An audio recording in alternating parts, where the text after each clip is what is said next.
ही दिया। चलो जूस पीते हैं। चलो। वैसे एक बात बताऊं, मैं तो अभी तक थका नहीं। मैंने तो तुम्हारे लिए झूठ बोला ताकि तुम्हें आराम मिल सके। हाँ हाँ, अब तो बहाने बनाओगे ही।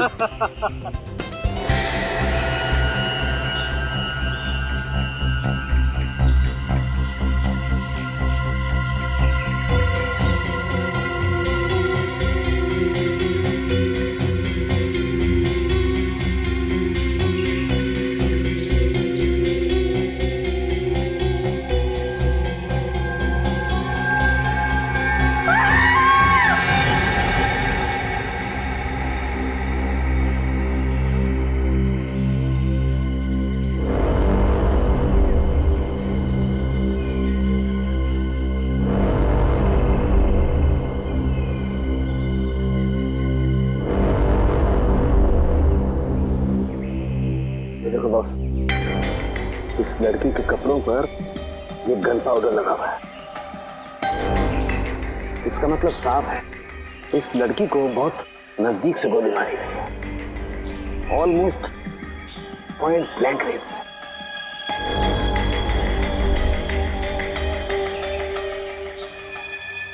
सारुंखे, यार एक बात अजीब है, जख्म के पास खून जमा क्यों नहीं? क्लॉटिंग क्यों नहीं हुआ खून का? यही बात मैं भी सोच रहा हूँ, ब्लड क्लॉटिंग क्यों नहीं है? Blood clotting sir?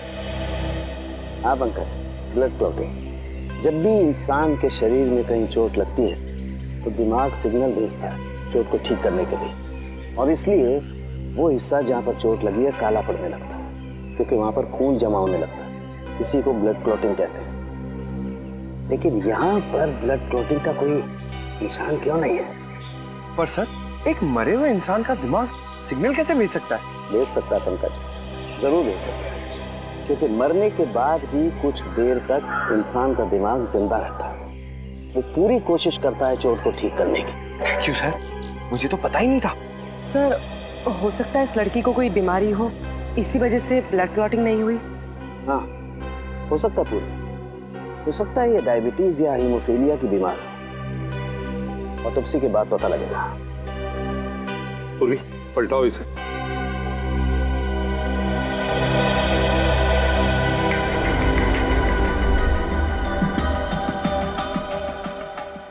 यार एग्जिट वूंड तो है, गोली पीठ से बाहर निकली है, गोली बाहर निकली है।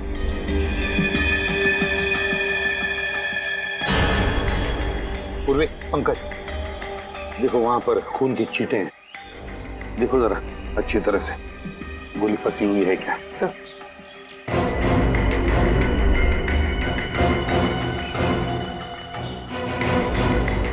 सारुंखे, एक बात बता, इस लड़की की मौत हुई कब? बस इसकी बॉडी में अभी तक राइगर मोर्टिस सेट नहीं हुआ, शरीर जकड़ना शुरू नहीं हुआ। इसका मतलब इसकी मौत ज्यादा से ज्यादा 3 घंटे पहले हुई होगी। मौत ज्यादा से ज्यादा 3 घंटे पहले? मतलब सुबह सुबह कोई इस लड़के को यहाँ पर लेकर आया, फिर इस पर गोली चलाई और यहाँ से निकल गया। वैसे इस पार्क में कोई वॉचमैन भी नहीं, तो इस लड़की को किसी ने देखा भी नहीं होगा। सारुंखे, क्या हुआ? यार इस लड़की को देख के पता नहीं मुझे ऐसा क्यों लग रहा है जैसे मैंने इसे कहीं देखा है। तूने इस लड़की को देखा है? कहाँ देखा सारुंखे? कहाँ देखा? याद नहीं आ रहा यार कहाँ देखा है, लेकिन मैंने इसे देखा है। याद कर, तेरी याददाश्त तो इतनी जबरदस्त है, फिर भी तुझे याद नहीं आ रहा। याद कर, दिमाग में जोर डाल जरा। पता नहीं, लेकिन मुझे ऐसा लगता है जैसे कई साल पहले मैंने इस लड़की को देखा है। कई साल पहले? इसकी बचपन में देखा है क्या? प्रद्युमन बचपन में देखा होता तो मैं इसकी शक्ल कैसे पहचानता यार? सारुंखे, फिर ये है कौन? देख, इसकी आईडी भी हमें नहीं मिली है कौन बेचारी, ये तो पता चल जाता। सर, हाँ? सर अच्छी तरह से चेक कर लिया, कहीं पे कोई गोली नहीं। कहीं पर भी गोली नहीं मिली? नहीं सर। तो कहीं ये खूनी गोली लेकर तो नहीं गया?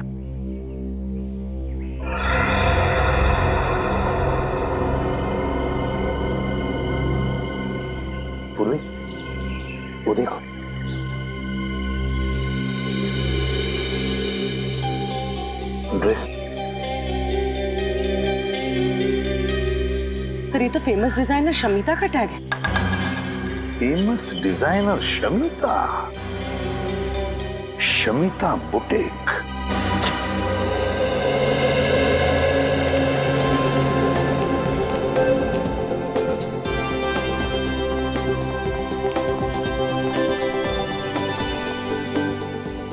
Welcome to Shamita's boutique.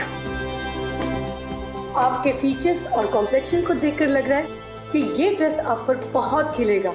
एकदम सही कह रही है पूरी, ले लो ये ड्रेस। देखा, अब तो आपके बॉयफ्रेंड ने भी कह दिया, अब तो आप ले ही लो। मैडम, आपको कुछ दिखाना है। CID? I am so sorry, मैंने आपको पहचाना नहीं था। कोई बात नहीं, ये बैज तो आपने देख लिया, अभी टैग देखिए और बताइए ये आप ही के बुटीक का है नहीं, था। हाँ मतलब ये टैग हम बहुत साल पहले यूज करते थे, करीब 15 साल पहले। 1998 के बाद हमारे बुटीक का लोगो बदल गया है, अब हम ये लोगो यूज करते हैं।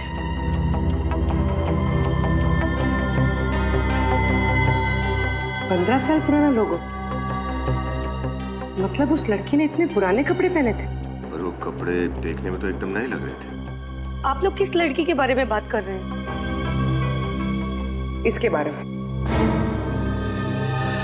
ओह माय गॉड, क्या हुआ इसे? इस लड़की की मौत हो चुकी है, क्या आपने पहले कभी इसे देखा? जी नहीं। अब ये कैसे पता चलेगा कि ये लड़की है कौन? ये तुम क्या कह रही हो तारिक? तुमने ठीक तरह से टेस्ट किया?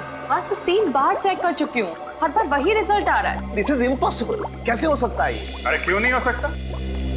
जब डॉक्टर तारिका कह रही है तो बिल्कुल हो सकता है। वैसे सर ये बहस किस बात पे हो रही थी? सचिन, दरअसल वो अरे तारिका जी इनसे क्यों डर रही है? ये तो अपने डॉक्टर साधन के। बोलिए बोलिए।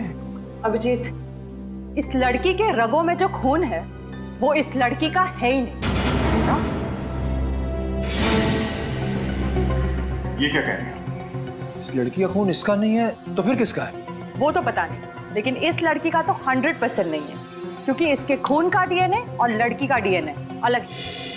अगर ये खून इस लड़की का है ही नहीं तो इसकी रगों में आया कहां से खून? हाँ, अच्छा, जो लड़की के कपड़ों के ऊपर खून मिला और पेट पे वो खून, वो किसका है? वो खून है तो एक ही इंसान का, पता नहीं किसका है, लेकिन इस लड़की का तो बिल्कुल नहीं है। सर कहीं वो खून उसी खूनी का तो नहीं? शायद वो भी घायल हो गया हो। खूनी का होता तो लड़की के कपड़ों पे ही होता ना, इसके शरीर के अंदर कहां से घुस गया? ये कुछ और ही चक्कर है। एक और बात, इस लड़की को गौर से देखो।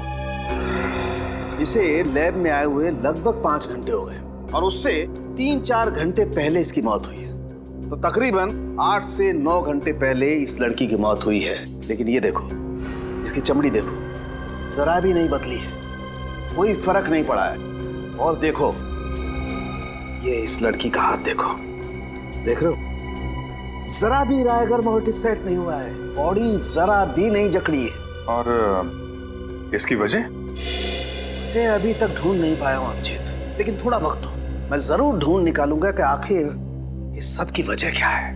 अच्छा डॉक्टर साहब, आप कह रहे थे कि इस लड़की को आप कुछ पहचानते हैं? हाँ। कुछ याद आया कौन है लड़की? नहीं यार, बहुत दिमाग लड़ाया लेकिन याद नहीं आ रहा है आखिर ये लड़की है कौन। कोई बात नहीं, कोई तो जानता होगा इसे। सर ये मेरी बीवी वैष्णवी। आपकी बीवी? Yes officer. पर इसे हुआ क्या है? धनंजय जी, वैष्णवी का खून हुआ है। क्या? किसने मारा इसे? वही पता लगा रहे हैं हम। लेकिन एक बात बताइए, आखिरी बार कब मिले थे आप वैष्णवी से? 20 साल पहले। 20 साल पहले? 20 साल पहले वैष्णवी गायब हुई थी। मैंने इसे कहां नहीं ढूंढा, हर पुलिस स्टेशन, हर अखबार, हर जगह। सॉरी, अच्छा, एक बात पूछूं आपसे, आपकी शादी कब हुई थी? 23 साल पहले, 3 अक्टूबर 1990। हमारी लव मैरिज थी। मैं और वैष्णवी एक ही मेडिकल कॉलेज में पढ़ते थे। इसे उम्र क्या है आपकी? 50 साल। 7 जून 1963 मेरी बर्थ डेट है। और वैष्णवी जी की? तकरीबन 3 साल छोटी थी मुझसे। 3 साल छोटी थी आपसे, मतलब 47 साल की उम्र थी उनकी, है ना? अच्छा, वैष्णवी जी का कोई फोटोग्राफ है 20 साल पुराना?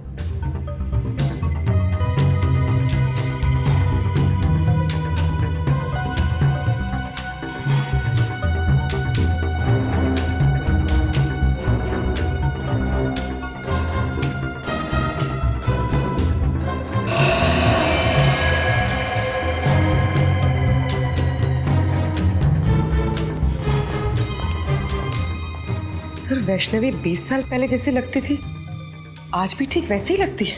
हाँ सर, उम्र के साथ साथ इनके चेहरे में तो कोई बदलाव आया ही नहीं। वही तो है ना बड़ी अजीब बात। एक औरत जो 20 साल पहले जैसे दिखती थी, आज भी बिल्कुल वैसे ही दिखती है। ये कैसे? ये मम्मी है। ये मम्मी है? हाँ सचिन, जैसी पिरामिड्स में मिली हैं वैसी मम्मी, लेकिन इस मम्मी को बनाने में एक अलग टेक्निक का इस्तेमाल किया गया है। सर आप क्या कह रहे हैं, कुछ समझ में नहीं आ रहा है। मैं समझाता हूँ। देखो, ना तो इसकी स्किन का रंग बदला है, ना इसकी बॉडी ने सड़ना शुरू किया है, कोई डिकम्पोज नहीं हुई है, और ना ही इसकी बॉडी ने जकड़ना शुरू किया है। और तो और ग्रेविटी की वजह से शरीर का वो हिस्सा जो जमीन को छूता है काला पड़ना शुरू हो जाता है, और वहां पर ब्लड मार्क्स आना शुरू हो जाते हैं। लेकिन इसके शरीर पे कहीं भी कोई ब्लड मार्क नहीं है। मतलब इसकी बॉडी पे समय का कोई असर नहीं हुआ? बिल्कुल सही है विजेत। तो फिर पता कैसे चलेगा कि वैष्णवी की मौत कब हुई? हाँ, Vaishnavi.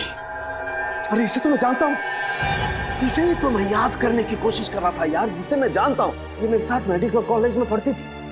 What a brilliant student she was. ये तो MKN कॉलेज में साइंस की प्रोफेसर थी। आज से 20 साल पहले वैष्णवी इसी कॉलेज में पढ़ाती थी। बहुत ही टैलेंटेड लड़की थी। हम सबको लगता था कि एक दिन वो बहुत आगे जाएगी, लेकिन बहुत बुरा हुआ उसके साथ। अच्छा, आपको कुछ याद है 20 साल पहले की? मेरा मतलब है, हम ये जानना चाहते हैं कि क्या वैष्णवी का किसी के साथ कोई झगड़ा था या फिर दुश्मनी, नहीं, वो तो सबकी फेवरेट थी। उसका किसी से कोई झगड़ा नहीं था। अगर किसी को कोई प्रॉब्लम होती थी तो वो वैष्णवी के पास जाकर ही सलाह मांगता था। अच्छा, वैष्णवी आखिरी बार कॉलेज कब आई थी, कुछ बता सकते हैं आप? 6 मई 1993। 6 मई 1993? क्या बात है, आपकी याददाश्त की तो तारीफ करनी चाहिए। मुझे इसलिए याद है क्योंकि उस दिन मेरा बर्थडे था, और उस दिन भी वैष्णवी हमेशा की तरह कॉलेज से जल्दी चली गई थी, और शाम को पार्टी में भी नहीं आई, और उसके बाद वो कॉलेज कभी नहीं आई। हमेशा की तरह जल्दी चली गई मतलब क्या वो अक्सर कॉलेज से जल्दी जाती थी? हर रोज नहीं, गुरुवार को। हर गुरुवार को कॉलेज से 1 बजे ही चली जाती थी। हर गुरुवार को दोपहर के 1 बजे? क्यों, कहाँ जाती थी वो?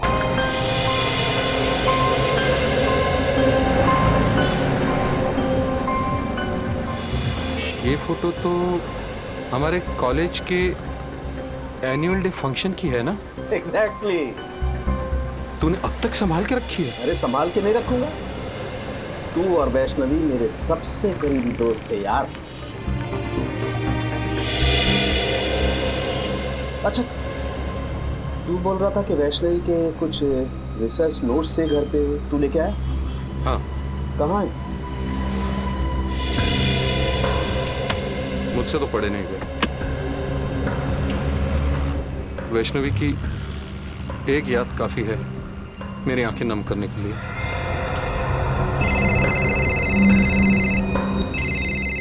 एक मिनट। हेलो। वो धनंजय तेरे साथ है ना? हाँ, क्यों? उससे पूछ कि वैष्णवी हर गुरुवार को दोपहर के 1 और शाम के 7 बजे के बीच कहाँ जाती थी। और एक बात, धनंजय से पूछ ले कि क्या वो हमें वैष्णवी के रिसर्च पेपर्स, मेरा मतलब है रिसर्च की जो फाइल्स हैं, वो दे सकता है क्या? हाँ ठीक, ओके।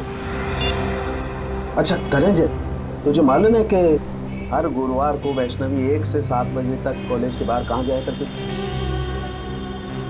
नहीं यार, मुझे इस बात का बिल्कुल अंदाज़ा नहीं था। इनफैक्ट जब पुलिस इन्वेस्टिगेशन में मुझे इस बारे में पता चला तो मैं खुद हैरान था कि वैष्णवी ने इस बारे में मुझे बताया क्यों नहीं कभी। कमाल है यार, वैष्णवी ने ये राज तुझसे छुपा के क्यों रखा? ऐसी क्या बात थी? डॉक्टर अविनाश की तो मौत हो गई, वही एक बता सकती थी कि वैष्णवी हर गुरुवार को जाती कहाँ थी। सर, हाँ, वैष्णवी कहाँ जाती थी उसका जवाब शायद इन फाइल्स में। क्या है इन फाइलों में? वैष्णवी की रिसर्च रिपोर्ट। 20 साल पहले जिस पुलिस स्टेशन में धनंजय ने वैष्णवी के गायब होने की रिपोर्ट लिखवाई थी, वहीं से लेके आया। अच्छा, वेरी गुड। देखे तो सही है क्या इनमें।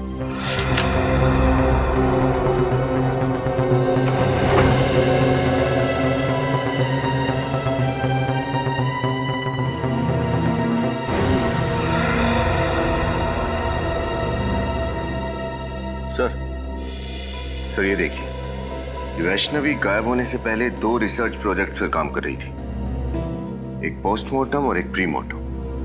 सर, पोस्टमार्टम के बारे में तो सुना है, जो सालूं के साहब लाशों के साथ करते हैं। ये प्रीमार्टम क्या होता है? फ्रेडी, प्रीमार्टम शरीर की वो स्थिति है, शरीर की वो स्थिति जो किसी भी इंसान के मरने से पहले होती है, मरने से पहले।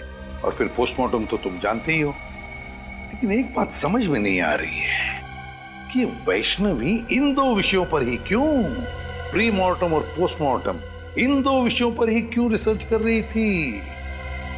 क्यों? ऐसा क्या खोज रही थी वो? किस बात पर रिसर्च कर रही थी? कहीं ना कहीं तो कुछ भी तो मिलना ही चाहिए। ये क्या है? ओह, वैष्णवी ये रिसर्च कर रही थी, ये खोजने की कोशिश कर रही थी वैष्णवी, जिससे इंसान का शरीर अनश्वर रह सके, अनश्वर, इमॉर्टल, चिरंजीव।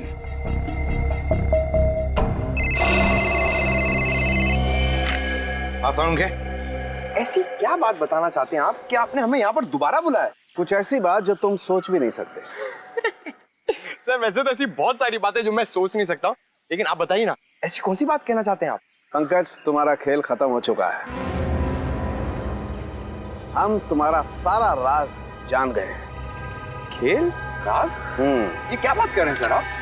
बस सर, नहीं खड़ा रहना, नहीं तो गोली चल जाए। सर, ये आप क्या कर रहे हैं सर? प्लीज गन नीचे करो। चुप। जस्ट कीप क्वाइट पूर्वी, just keep quiet.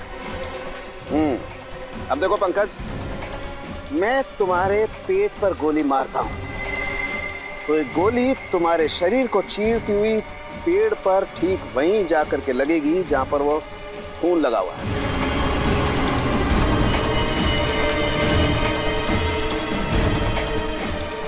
Right sir, please sir को रोको, मेरे पैर कांप रहे हैं। सर, ये क्या मजाक है? बिल्कुल चुप। पंकज, जमीन पे लेट जाओ। लेट जाओ, नहीं तो गोली मारूंगा। एक मिनट सर, बैठो। गुड। अब देखो पूर्वी, अब अगर मैं पंकज के पेट पे यहां से गोली मारूं तो गोली इसके शरीर को चीरती हुई कहां जाएगी? जमीन में जाएगी सर। एग्जैक्टली। रुक जाओ सालों के, मैं तो गोली चला दूंगा। मैं ये गन रख ले। बस। सर मैंने ऐसा क्या किया है सर कि आप मेरी जान लेना चाहते थे? मैं तुम्हारी जान लेना नहीं चाहता पंकज, बल्कि मैं आप लोगों की मदद कर रहा हूँ बॉस, इस केस को सुलझाने में। पंकज पर गोली चला के? हाँ? गोली मारी तो नहीं ना बॉस। उस दिन हम लोगों को गोली शायद इसलिए नहीं मिली क्योंकि हम लोग सोच रहे थे खूनी ने वैष्णवी पर जब वो खड़ी थी तब गोली चलाई, जबकि हकीकत ये है कि खूनी ने वैष्णवी की लाश पर गोली चलाई जब वो पड़ी हुई थी यहाँ जमीन पर। क्या उसकी लाश पे गोली चलाई उसने? सब फिर तो शायद गोली जमीन के नीचे होगी। बिल्कुल हो सकता है, खोद कर देखो।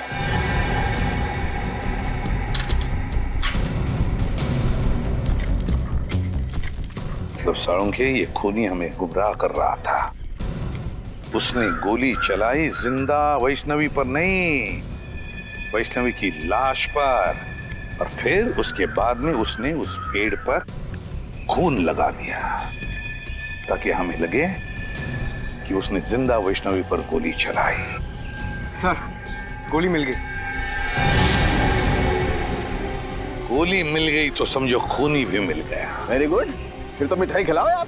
साळुंखे पहली मिठाई तुझे खिलाऊंगा क्योंकि खूनी तेरा दोस्त धनंजय है। धनंजय,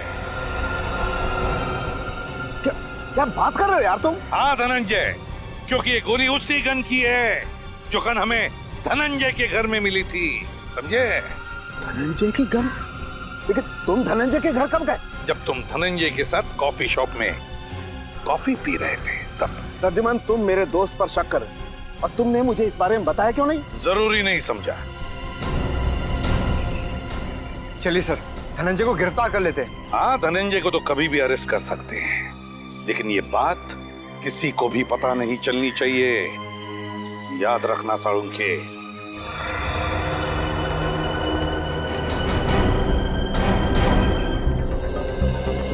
डॉक्टर अविनाश की मौत हो चुकी है। आपको लगता है उनके परिवार वाले वैष्णवी के बारे में जानते होंगे? नहीं तो यही है कि जानते हो, क्योंकि डॉक्टर अविनाश का परिवार एक अकेली कड़ी है जो हमें वैष्णवी के अतीत के साथ जोड़ती है। आप लोग ये घर खरीदने के लिए आए हैं क्या? जी नहीं, हम लोग डॉक्टर अविनाश के परिवार वालों से मिलने आए हैं। पर यहाँ तो कोई भी नहीं रहता। कोई भी नहीं रहता? तो फिर डॉक्टर साहब का परिवार कहाँ रहता है? उसका तो बस एक ही बेटा है, अनिरुद्ध। 15 साल पहले अविनाश उसी से मिलने के लिए अमेरिका गया था, पर वापस ही नहीं आया। बस कुछ आया तो अनिरुद्ध का फोन कि उसके पापा की मौत हो गई है। तो ये अनिरुद्ध कभी यहाँ आता नहीं? बस आता है कभी कभार, 2-3 महीने में एक चक्कर लगा लेता है। सुनने में आया है कि वो ये घर बेचने की सोच रहा है। अनिरुद्ध हर 2-3 महीने में एक चक्कर लगा लेता है यहाँ, अमेरिका से? नहीं, अमेरिका छोड़े तो उसे 2 साल हो गए हैं। आजकल इंडिया में रहता है वो। जी, आपके पास उनका कोई एड्रेस या नंबर है? नहीं, ज्यादा घुलता मिलता नहीं था वो किसी से, बस अपने काम से ही काम रखता है वो। Thank you. हमारे पास इतना वक्त तो है नहीं कि अनिरुद्ध के यहाँ आने का इंतजार करें। अंदर चल के देखते हैं, हो सकता है कोई नंबर या एड्रेस मिले।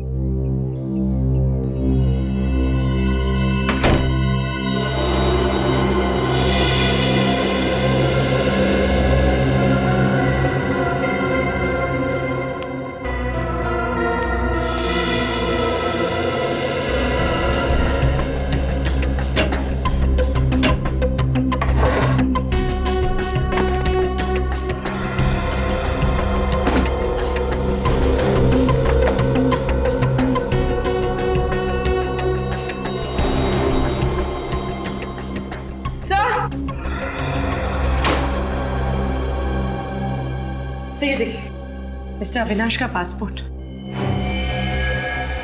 लेकिन डॉक्टर अविनाश की मौत तो अमेरिका में हुई थी, उसका पासपोर्ट यहाँ कैसे पहुंचा? हो सकता है उनका बेटा वापस लेके आया। ये क्या? पासपोर्ट में कहीं भी अमेरिकन वीजा तो लगा हुआ है ही नहीं। इसका मतलब डॉक्टर अविनाश कभी अमेरिका गए ही नहीं। तो इसका मतलब वो औरत झूठ बोल रही थी हमसे? हाँ सचिन, या तो वो औरत झूठ बोल रही थी या फिर अविनाश का बेटा अनिरुद्ध कोई खेल खेल रहा है। इस केस ने दिमाग घुमा दिया सचिन। पहले हमें जॉगर्स पार्क से एक लाश मिलती है जिसकी बॉडी का डीएनए उसके रगों के खून के डीएनए से मैच नहीं करता है। फिर हमें पता चलता है कि वो लाश है डॉक्टर वैष्णवी की। उनके पति धनंजय का कहना है कि डॉक्टर वैष्णवी की लाश अभी भी बिल्कुल वैसी दिखती है जैसे वैष्णवी 20 साल पहले दिखती थी। 20 साल से लाश में कोई चेंज नहीं हुआ।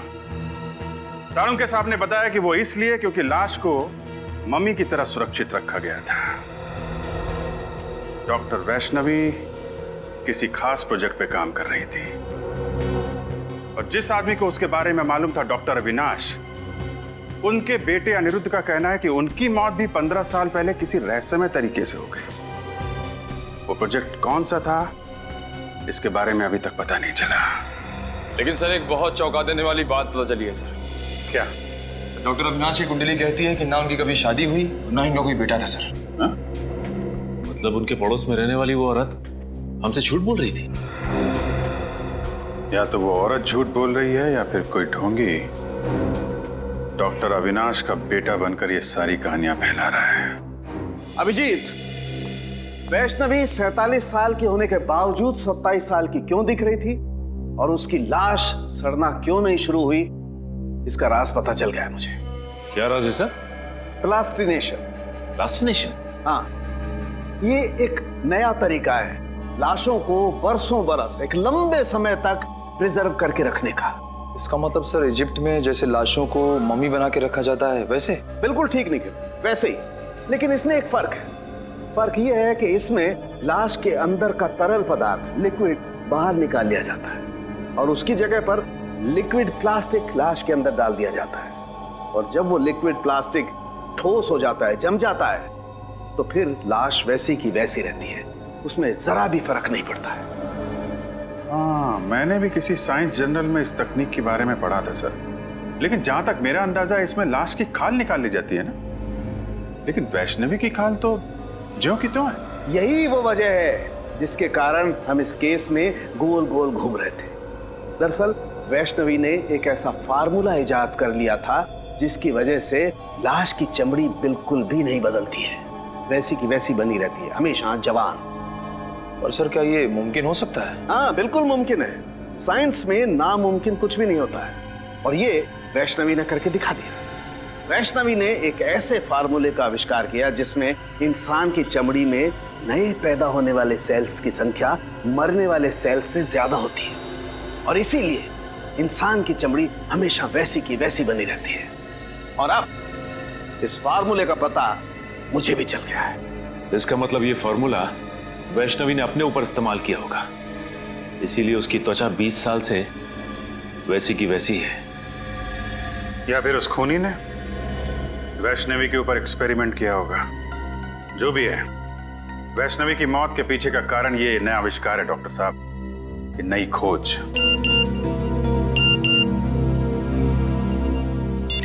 प्लीज सर जल्दी आइए, मैं खतरे में हूँ। तारिका, तारिका खतरे में। Come on Tarika, Tarika, my God, Tarika, Tarika, Tarika, my God, इसकी नब्ज बहुत स्लो हो गई है यार। सर कुछ कीजिए ना। एक मिनट, मैं आता हूँ। तारिका, तारिका, तारिका, तारिका, उठो। तारिका, तारिका, तारिका, उठो। Are you okay? Are you okay? हाँ मैं ठीक हूँ। ये कैसे हुआ ये सब? वो भी कैंटीन से जब अंदर आए मैंने देखा कि वहाँ पे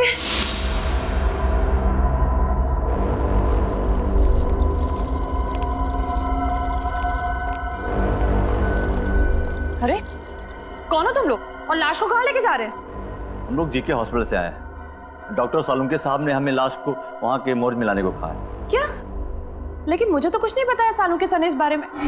और ये फाइल का छुपा के ले जा रहे हो? सालुंखे साहब ने फाइल भी मंगाई है। तो हम चलें? नहीं रुको, पहले मैं सर से एक बार बात कर लूं।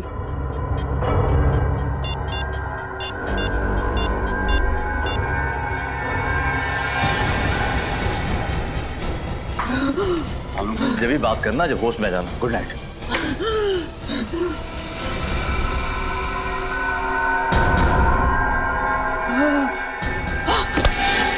सर ये बात समझ में नहीं आई, कोई लाश क्यों चुराएगा?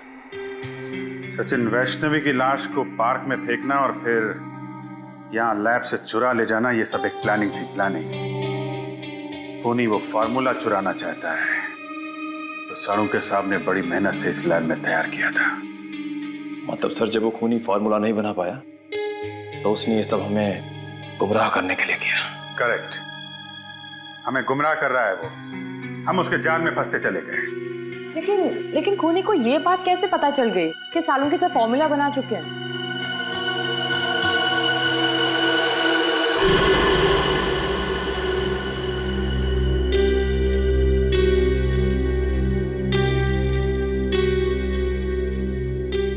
सालुंके साहब, कहीं आपने तो किसी को? आई एम सॉरी अभिजीत, लेकिन मैंने वो फार्मूला धनंजय को बताया था, लेकिन वो ऐसा आदमी है नहीं। केस की इंपॉर्टेंट डिटेल्स आप बाहर वालों के साथ शेयर कर रहे हैं, इतनी बड़ी भूल आप कर कैसे सकते हैं सालुंके साहब? मुझसे गलती हो गई, आई नो, मैं मानता हूं, लेकिन धनंजय मेरा दोस्त है यार। दोस्त खूनी नहीं हो सकता? धनंजय खूनी? हाँ, या तो धनंजय खूनी है या फिर उसका कोई साथी। सचिन, इन चोरों का स्केच बनवाओ और सारी खबरों को इन्फॉर्म कर दो।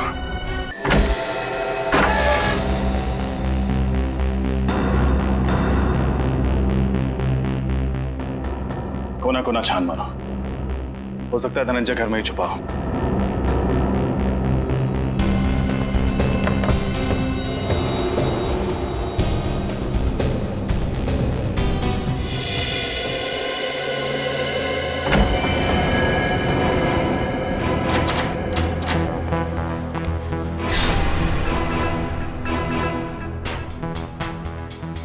रजत, मेरी बात पे यकीन करो यार, मैं कह रहा हूं, मैं धनंजय को बहुत अच्छी तरह से जानता हूं, मेरा पुराना दोस्त है। वो वैष्णवी को नुकसान पहुंचाने के बारे में सोच भी नहीं सकता यार। आई एम सॉरी सर, इस वक्त आप एक दोस्त की तरह सोच रहे हैं, एक सीआईडी ऑफिसर की तरह नहीं। अच्छा, और उस वक्त तुम कहां गए थे जब रोमा की लाश को मेरे पास लेकर के आए थे और तुमने कहा था ये सीआईडी को पता नहीं लगना चाहिए सर? तब तुमने सीआईडी ऑफिसर के बारे में क्यों नहीं सोचा? तुम्हें पता है रजत, सीआईडी को जब कोई लाश मिलती है तो सबसे पहले फॉरेंसिक लैब में आती है, और तुम उसे कहां ले? वहां प्राइवेट नर्सिंग होम में। सर आप इसे मेरा पागलपन समझिए, कमजोरी। मैं एसीपी सर से तब तक नजरें नहीं मिलाऊंगा जब तक मैं अपने ऊपर लगे हुए सारे इल्जाम गलत साबित नहीं कर देता। तुमने ठीक नहीं किया रजत। अगर कोई और इन सर्कमस्टांसेस में मेरी मदद मांगता, मैं उसे साफ मना कर देता, लेकिन तुम्हारे दिल में सीआईडी के लिए एक जज्बात है, अपनी ड्यूटी के लिए, एक फर्ज के लिए एक बात है। Let me see what I can do for you. क्या चाहते हैं सालुंके साहब? मैं आपका एहसान चुकाने के लिए इस खूनी को छोड़ दूं? फिर खूनी? ये खूनी की क्या रट लगा रखी है तुमने रजत? एक बार प्रूव हो जाने दो कि धनंजय खूनी है, फिर चढ़ा देना उसे सूली पर, चढ़ा देना तुम। सर वो खूनी है कि नहीं ये तो तभी साबित होगा जब वो हमारे हाथ लगेगा। पता नहीं किस कोने में जाके छुप गया है।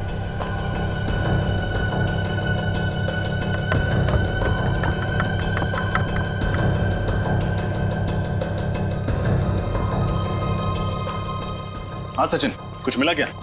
हाँ सर, ये देखिए चाय का मग और उल्टी रखी किताब। इसका मतलब कुछ देर पहले यहाँ बैठकर कोई किताब पढ़ रहा था। कोई और नहीं सचिन, जरूर धनंजय ही होगा। किसी ने उन्हें खबर कर दी होगी कि हम आने वाले। बस भाग गया। क्या हुआ? तुम मेरी तरफ इस तरह से घूर के क्यों देख रहे हो? हाँ, क्या मतलब क्या तुम्हारा? साथ में था ना मैं तुम्हारे।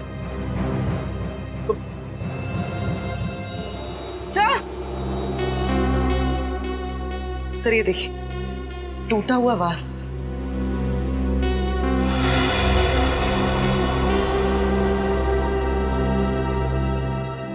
सर इसमें तो खून भी लगा हुआ, देखिए।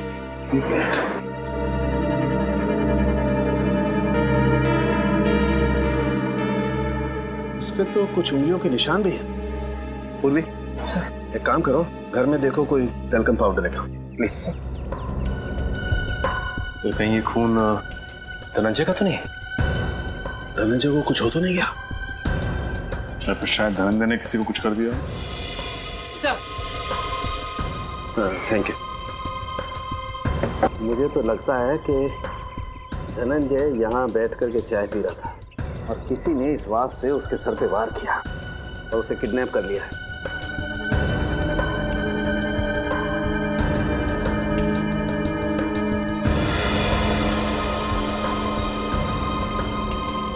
अब इस फिंगरप्रिंट का फोटो ले लेते हैं। अब पुलिस रिकॉर्ड में मैच करके देखते हैं, पता चल जाएगा आखिर ये है कौन।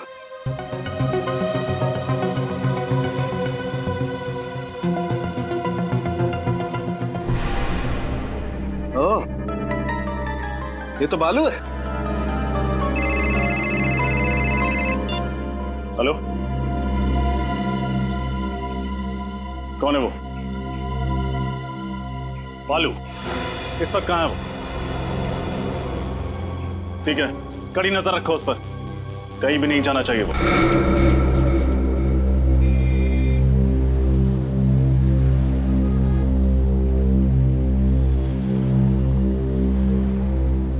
चलो भाई, तुम जाओ।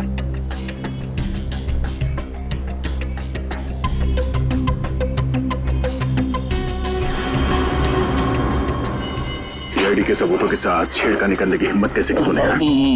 माफ करना साहब, मैंने सब पैसों के लिए किया। किसने दिए थे पैसे? साहब वो अनिरुद्ध ने दिया था। अनिरुद्ध? सर ये तो डॉक्टर अविनाश का बेटा है। वही कर रहा है ये सब। पहले अपने पिताजी के अमेरिका जाने की झूठी कहानी सुनाई और रात दिन से गैर कानूनी काम करवा रहे हैं। ठिकाना कहाँ है उस अनिरुद्ध का?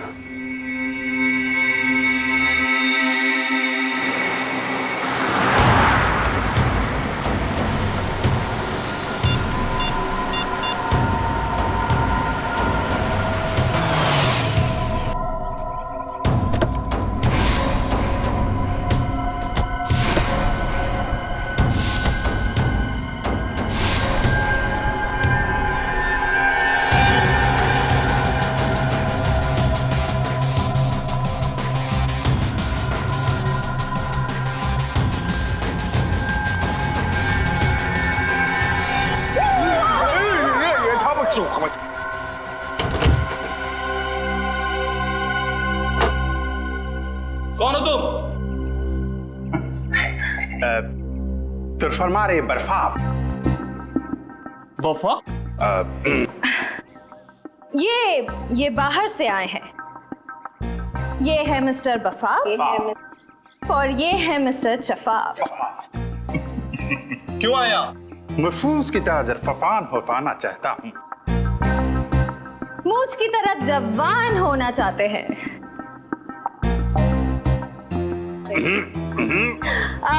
इनके कहने का मतलब है कि इन्हें पता चला है कि तुम्हारे बॉस के पास एक स्पेशल फॉर्मूला है जिससे लोग जवान हो जाते हैं और ये वो फॉर्मूला खरीदना चाहते हैं। नहीं, ऐसा कुछ नहीं है।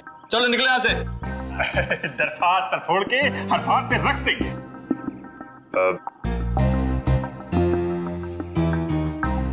देखो, इन्हें बहुत गुस्सा आ रहा है।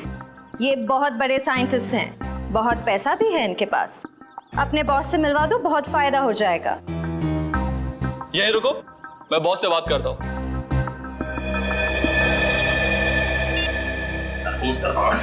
सर फोड़ने का शक। नहीं, वेट करो। तरफोड़ कंट्रोल।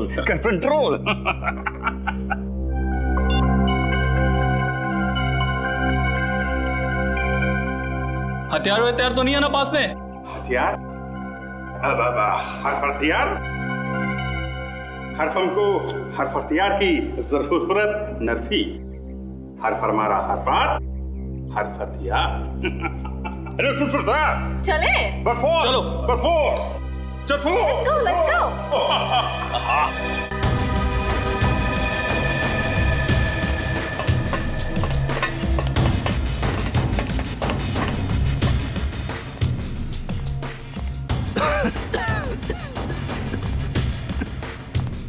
आइए। स्वागत है आपका। मुझे वैज्ञानिकों से बातें करना बहुत अच्छा लगता है। क्या सेवा कर सकता हूं मैं आपकी? सेवा तो हम आपकी करेंगे। सिर्फ हमको जरफेल की हरफ अंदर, चरफक्की, फिर फिशिंग। ये कह रहे हैं कि आपके सीक्रेट फॉर्मूला की खबर इन्हें लग चुकी है। आप जैसे ब्रिलियंट और जीनियस साइंटिस्ट की तलाश ये करते रहते हैं। Thank you. आपका वो सीक्रेट फॉर्मूला ये खरीदना चाहते हैं। पर वो फॉर्मूला बिकाऊ नहीं है। सॉरी। दरफात तोड़ के हरफात में रख देंगे। ये कह रहे हैं कि हर चीज बिकाऊ होती है, बस सही दाम देने की जरूरत होती है। फिर तो मुझे इस फॉर्मूले के 100 करोड़ रुपए चाहिए। सरफों का फूल। तैयार हैं आप? दूर दरफात तोड़ के मंजूर है, 100 करोड़ देने के लिए तैयार है। मगर ये देखना चाहते हैं कि आपका वो सीक्रेट फॉर्मूला काम करता भी है या नहीं। करता है। जाओ लेके आओ। 15 साल की मेहनत है उसमें। ऐसा काम करता है कि बहुत जल्द इस दुनिया में बूढ़ा इंसान दिखाई नहीं देगा। हर तरफ जवान ही जवान, बच्चे ही बच्चे।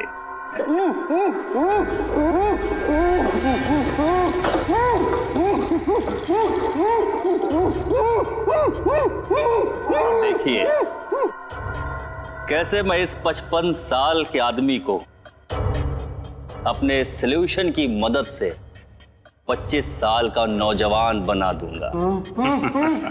दरफात तरफोड़ दो। ये पूछ रहे हैं आप ये सब करेंगे कैसे? विज्ञान। जैसे जैसे इंसान की उम्र बढ़ती जाती है, उसके शरीर के सेल्स की मरने की संख्या नए पैदा होने वाले सेल्स से कहीं अधिक ज्यादा हो जाती है, जबकि हमारे बचपन में या जवानी में ऐसा नहीं होता। अब देखिए, इस सॉल्यूशन की मदद से मैं इसकी खाल को फिर से जवान कर दूंगा, क्योंकि नए पैदा होने वाले सेल्स की संख्या मरने की संख्या से कहीं अधिक ज्यादा हो जाएंगे।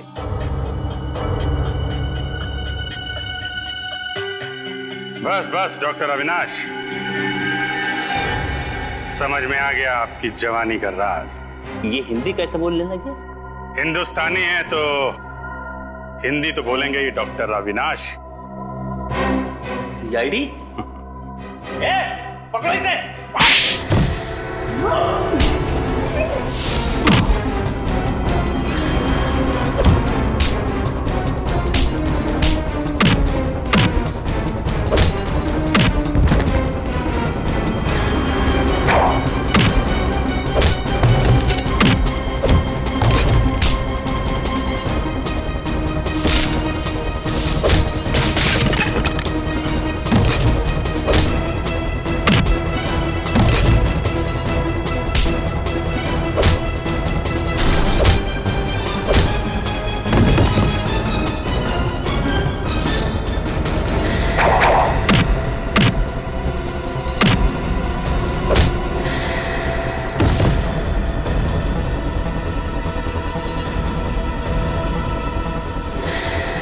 बुढ़ापे में इतनी भाग दौड़ अच्छी नहीं है अविनाश जी।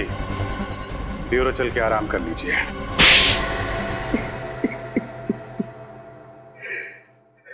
वैष्णवी के रिसर्च के बारे में सिर्फ मैं ही जानता था। ये रिसर्च उसके लिए इतनी अहम थी कि उसने डॉक्टर धनंजय को भी इसके बारे में नहीं बताया था। और तुमने क्या किया? विश्वासघात। वैष्णवी का विश्वासघात किया तुमने उस फॉर्मूले के लिए जिसके लिए उसने बरसों तक मेहनत की थी। लेकिन सर, पर कोई भी रिसर्च बिना पैसे के पूरी नहीं होती सर। उसके एक्सपेरिमेंट का सारा खर्चा मैंने उठाया था। उसे खुफिया लैब बना के दी ताकि वो बिना किसी रोक टोक के पूरी शिद्दत और मेहनत से अपने जुनून में सफल हो सके। और जब वैष्णवी सफल हो गई तो तुम लालची हो गए। तुमने सोचा क्यों ना वो फॉर्मूला लेकर नाम और पैसा खुद ही कमा लूं, है ना? लेकिन जब उसने फॉर्मूला देने से मना कर दिया तो मैंने उसे मार डाला और उसी को लाश को प्लास्टिनेट करके उसी पर एक्सपेरिमेंट करने लगा। एक्सपेरिमेंट क्यों? वैष्णवी की मौत के बाद फॉर्मूला तुम्हारे हाथ नहीं लगा? नहीं, क्योंकि उसने मरने से पहले वो कागज को नष्ट कर दिया था। मैं 20 साल तक नाक रगड़ता रहा, लेकिन वो केमिकल मुझसे नहीं बना। ओ, एक और सफलता, एक और सफलता। न जाने कितनी बार मुझे फेल होना पड़ेगा अपने इस एक्सपेरिमेंट में। हमें गुमराह करने के लिए तुमने वैष्णवी की लाश को पार्क में फेंक दिया। तुम जानते थे कि सीआईडी वाले आज नहीं तो कल उस केमिकल के बारे में जरूर पता लगा लेंगे और मौका मिलते तुम उसे चुरा लोगे, हैं? हाँ, और मेरा प्लान कामयाब भी हो गया था, लेकिन उस केमिकल को बेचने से पहले आप लोग मुझ तक पहुंच गए। बड़े बड़े मुजरिमों के पापी इरादों पर पानी फिरा है सीआईडी ने, समझे? अब जेल में सड़ते बैठना, अपनी नकली जवानी के दिन काटते फांसी का ऑर्डर आने तक।